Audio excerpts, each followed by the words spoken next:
So alam naman po nating lahat ng ating pambansang kamao na si Manny Pacquiao ang isa sa pinakamatagumpay na boksingero sa kasaysayan ng boxing.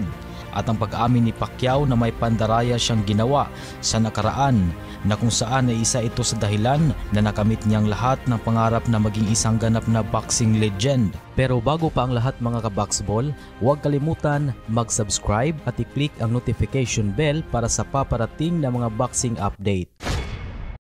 Sinabi ni Pacquiao na noong panahong 16 na taong gulang pa lang daw siya ay nagsinungaling siya sa mga opisyal ng Games and Amusement Board. Kasi 18 years old umano ang legal na edad kung nais mong maging professional boxer sa Pilipinas. At dahil 16 years old pa lang daw siya sa panahong yon, kaya naman naghanap na lang siya ng paraan para magsinungaling sa GAB. Ayon nito na sinabi niya daw sa GAB na 18 years old na siya. At nung hiningian na daw siya ng birth certificate bilang patunay na 18 years old na siya, ay sinabi niya bilang palusot na nasa Mindanao pa yung birth certificate niya. Ipapadala na lang daw yung birth certificate niya sa oras na makarating na ito sa Maynila. Yan ang kanyang pangako sa GAB. Kaya madaling nakumbinsi ang Games and Amusement Board sa kanyang rason at pinayagan na siyang lumaban. Nakakatawa nga ayon pa sa kanya na 2 taon nang nakaraan bago nalaman ng GAB na underage pala siyang lumalaban. Dahil sa panahon ng nalaman ng GAB ay 18 years old na umano siya at wala nang magawa ang Games and Amusement Board dahil siya ay nasa legal na edad na.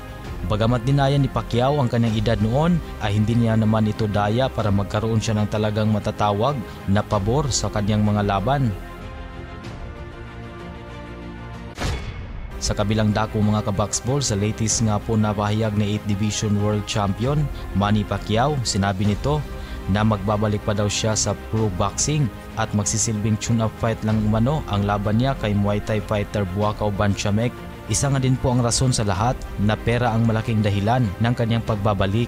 Dahil bagamat may edad na si Pacquiao ay alam nating lahat na kaya pa nitong kumita ng napakalaking pera sa pamamagitan lamang ng isang laban.